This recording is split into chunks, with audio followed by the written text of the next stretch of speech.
ሰላምታችን ባላችሁበት ሁሉ ድረስ የተወደዳችሁና የተከበራችሁ ተከታታዮቻችን ዛሬው ዕለት እጅግ ወሳኝ የሚባሉትን መረጃዎች አሰባስበን ወደ እናንተ መጥተናል።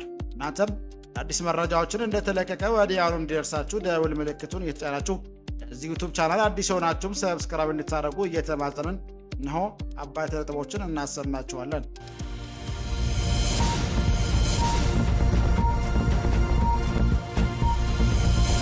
ከቢሾፍቱ አውሮፕላን ማረፊያ ፕሮጀክት ጋር ተያይዞ የተፈናቀሉ በርካታ ነዋሪዎች ካሳ አልተከፈለንም አሉ። ማስተዳደር በበኩሉ ቅሬታውን አስተባብሏል። አዲስ አበባ የካቲት 2018 ዓ.ም ቢሾፍቱ ዓለም አቀፍ አውሮፕላን ማረፊያ ግንባታ ፕሮጀክት ምክንያት ያለምንም ካሳ ተፈናቅለናል የሚሉ የአቡሴራ ነዋሪዎች የከፍተኛ ችግር መጋለጣቸውን ገለጹ። ቢሾፍቱ ከተማ አስተዳደር በበኩሉ የቀረበውን ቅሬታ ውድቅ አድርጎታል። አብራችሁ ስትሉ የምታደምጡት ይሆናል። ኢጋድ ከሁለት ዓመታት ገዳ በኋላ ሱዳን ወደ ቀጠናዊ ስብሰባ መመለሷን በደስታ ተቀበለ። ምስራቅ አፍሪካ የልማት በይነ መንግስታት ድርጅት ኢጋድ በድርጅቱ ውስጥ ሙሉ ተሳትፎዋን ለመቀጠል የወሰነችውን ውሳኔ በደስታ የተቀበለ ሲሆን እርምጃውንም የቀጠናዊ አንድነትና ትብብርን ለማጠናከር የሚረዳ ትልቅ እርምጃ ነው ሲል ገልጿል። በዝርዝር ትሰሙታላችሁ። ኢራን የባላስቲክ ሚሳይል ፕሮግራሟን ለምንም አይነት ሁኔታ እንደማታቆም ተገለጸ። ኢራን የጀመረችው የባላስቲክ ሚሳይል ፕሮግራሙን ለማቆም ፍላጎት እንደሌላት ብሔራዊ ደህንነት ጥናት ተቋም አይኤንኤስኤስ ባለሙያ አስታወቁ። ሀገሪቱ አሜሪካ ጋር ወታደራዊ ግጭት ውስጥ የመግባት ፍላጎት ባይኖራትም ግጭቱን ለማስቀረት ግን ምን አይነት ድርድር ልታደርግ እንደምትችል አሁንም አጠያቂ መሆኑም ተገልጿል። በዝርዝር ትሰሙታላችሁ። በኬንያ ማንዴራ ግዛት የሚኖሩ ከ300 በላይ ኢትዮጵያውያን ወደ ሀገር ሊመለሱ ነው ተባለ። ኬንያ ማንዴራ ግዛት የሚኖሩና የደቡብ ኢትዮጵያ ተወላጆች የሆኑ ከ300 በላይ ኢትዮጵያውያን እስከ የካቲት 5 ቀን 2018 ዓ.ም ድረስ አካባቢውን ለቀው እንዲወጡ መታዘዛቸውን የአካባቢው ባለስልጣን አስታወቀ። ታደምጡታላችሁ። አድማጭ የቻናላችን ቤተሰቦች ሰብስክራይብ ያላደረጋችሁ እንድታደርጉ እያልን እነዚህና ሌሎች ያሰባሰብናቸውን መረጃዎች ይዘን ቀጥታ በዝርዝርና በትንታኔ ወደምንመለከተው አቀናን።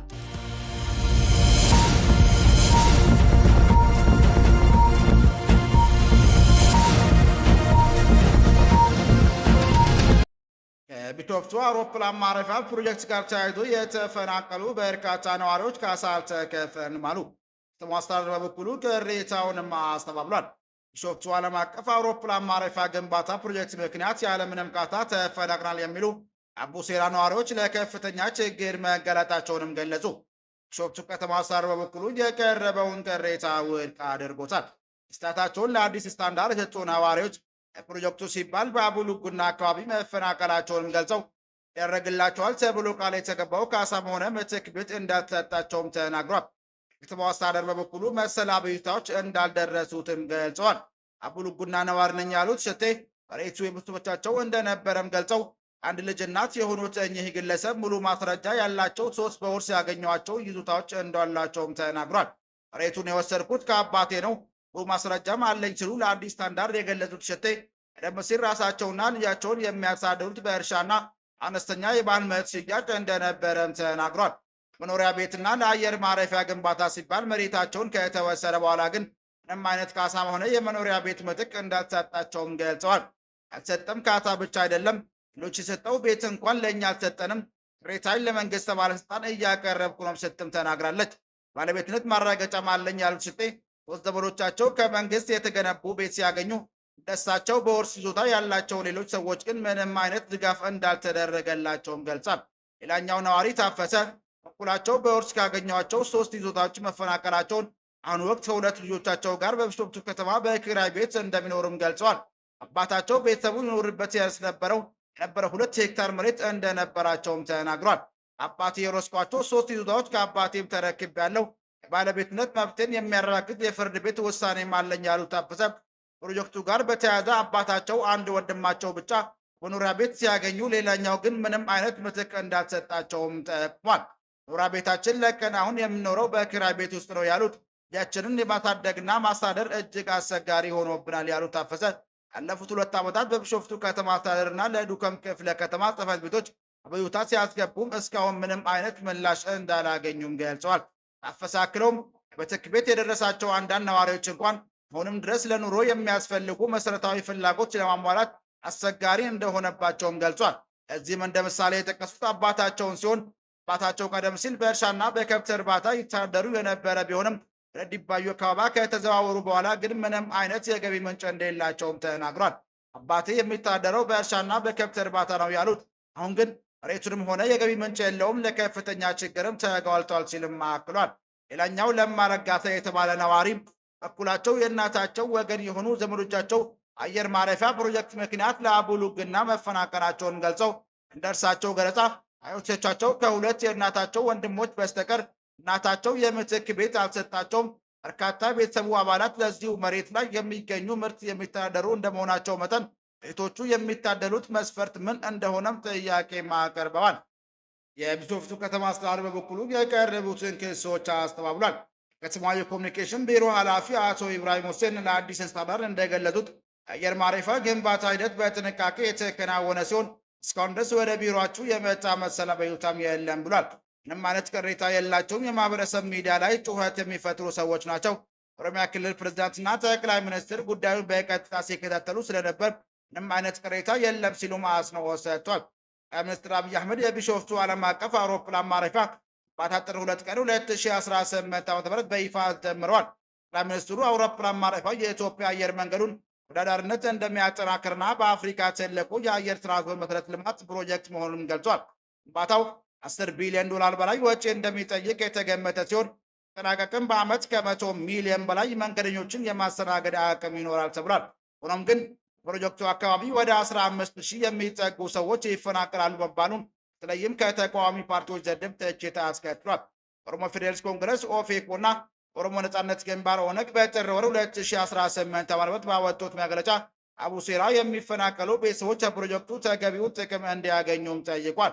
ኦነግ አውሮፕላን ማረፊያ ግንባታውን ከዚህ ቀደም ተቃውሞ ከተቀሰቀሰው ማስተር ፕላን ጉዳይ ጋር በማያያዝ ፕሮጀክቱ 6 መንደሮችን ማለትም አቡ አሴሮ፣ አቡ ጋርቢ፣ አቡ ኮምቦልቻ፣ አቡ ሎያ፣ አቡ ሉጉና እና አቡ ሳርካማን እንደሚነካም ገልጿል። በዚህ ምክንያት 3,000 ያህል አባወራች ወይም ከግምት 15,000 የሚጠጉ የቤተሰብ አባላት ሊፈናቀሉ እንደሚችልም አመላክቷል። ፓርቲው ለካሳ ክፍያ ተብሎ 17 ቢሊዮን ብር በመደብ ቢነገርም አርሶ አደሮቹ ግን ድንገትና በፍጥነት ግድግባዩ ጨምሮ ወደ ቢሾፍቱ ዳርቻዎች እንዲዛወሩ መደረጉን ገልጾ ይህም በነዋሪዎች የወደፊት የመተዳደሪያ ሁኔታ ላይ ከፍተኛ ስጋት መፍጠሩን ማዕከሉ አመላክቷል። ኦፌኮ በተመሳሳይ መልኩ የወደፊት መተዳደሪያነት በቂ ዋስትና ሳይሰጥ ነዋሪዎች መፈናቀላቸውን እንዳሳሰበው ገልጾ ይህም ቅርብ ዓመታት የታየውን የመፈናቀል አዝማሚያ ሊያባብስ እንደሚችል አስጠንቋል።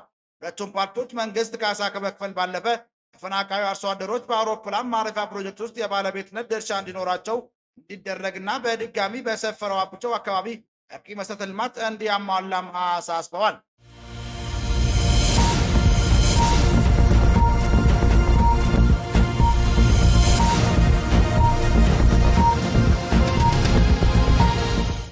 በኬንያ ማንዴራ ግዛት የሚኖሩ ከ300 በላይ ኢትዮጵያውያን ወደ ሀገር ሊመለሱ ነው ተባለ።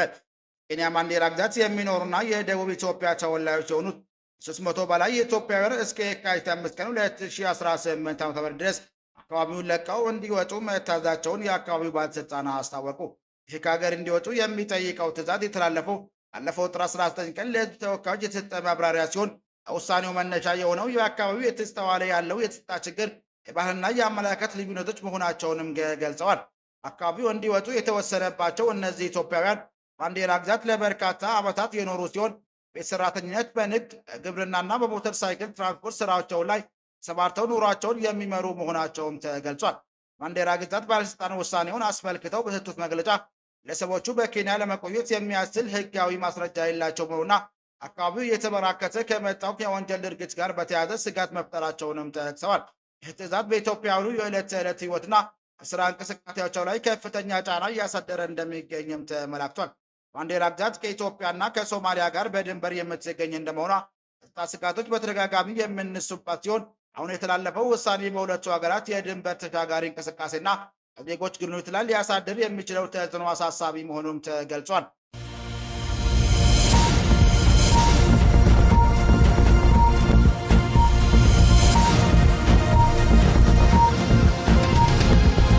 ኢጋድ ከ2 ዓመት እገዳ በኋላ ሱዳን ወደ ቀጠናዊ ስብሰባ መመለሷን በደስታ ተቀበለ።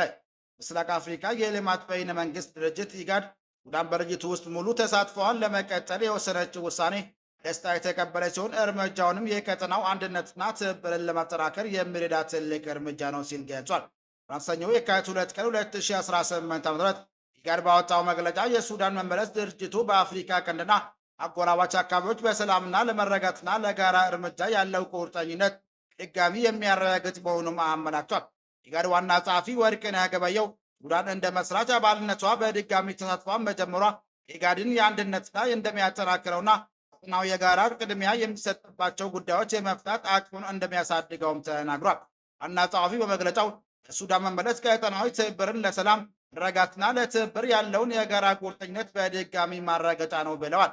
ወርቅነህ ገበየሁ ለወቅታዊ የኢጋድ ሊቀመንበር የጅቡቲው ፕሬዝዳንት እስማኤል ኡመር ጌሌ ላሳዩት አመራርና ሱዳን ወደ ድርጅቱ እንድትመለስ ለተደረገው ሂደት በሰጡት መመሪያ ምስጋናቸውንም አቅርቧል።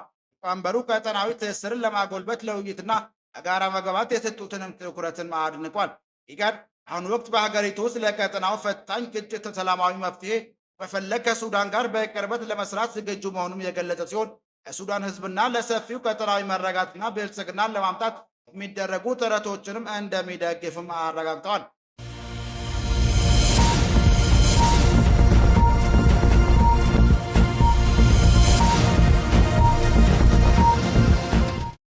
ኢራን የፕላስቲክ ሚሳይል ፕሮግራሟን በምንም አይነት ሁኔታ እንደማታቆም ተገለጸ። ኢራን የመጀመሪያዎቹ የፕላስቲክ ሚሳይል ፕሮግራም ለማቋም ፍላጎት እንደሌላት ብሔራዊ ደህንነት ጥናት ተቋም INSS ባለሙያ አስታውቋል። ሀገሪቱ አሜሪካ ጋር ወታደራዊ ግጭት ውስጥ የመግባት ፍላጎት ባይኖራትም ግጭቱን ለማስቀረት ግን ምንም አይነት ድርድር ልታደርግ እንደምትችል አሁንም አጠያቂ መሆኑም ተገልጿል። እንደ ባለሙያው ማብራሪያ የኢራን አስተዳደር የሚሳይል ፕሮግራሙን እንደ ሀገራዊ ደህንነትና ዋስትና የሚመለከተው በመሆኑ ይህንን አቋም በድርድር አሳልፎ የመስጠት ዕድሉ እጅግ አነስተኛ መሆኑም ታውቋል። ኢራን በቀጠናው ያላትን ወታደራዊ የበላይነት ለማስጠበቅ ሚሳይሎቿን እንደ ዋነኛ መሳሪያ እንደምትጠቀምባቸውም ተመላክቷል። ኢራን አሜሪካ ጋር የሚደረግ ቀጥተኛ ጦርነት ከፍተኛ ጉዳት እንደሚያስከትልባት ብታውቅም አቀቦቿን ለማስነሳት በሚደረጉ ንግዶች ላይ ግን ሚሳይል ጉዳይ ለድርድር እንደማይቀርቡም ተናግሯል። አሁን ወቅት ዋነኛው የዲፕሎማሲ ጥያቄ ኢራን ጦርነትን ለማስቀረት ስትል በሌሎች የፖለቲካ ጉዳዮች ላይ ምን ያህል ተለዋዋጭ አቋም ልታሳይ ትችላለች የሚለው መሆኑም ተገልጿል። ኢራን አሁንም ወታደራዊ ትንኮሳዎችን በመከላከል ረገድ ያላትን አቋም እንደምትጠናከር ያስታወቀችው ሲሆን የአሜሪካ የዲፕሎማሲ ግፊትም ቴህራን ላይ የሚያመጣው ለውጥ በቅርበት እንደሚታይም ታውቋል። ክቡራን አድማጮቻችን ለዛሬ ያዘጋጀንላችሁ መረጃዎች ይህን ይመስል ነበር። ሰብስክራይብ ማድረግ፣ ደውል ምልክቱን መንካት እንዳይጠፋችሁ እያልን ሌላ ዜና እስክንገናኝ ድረስ መልካም ቀን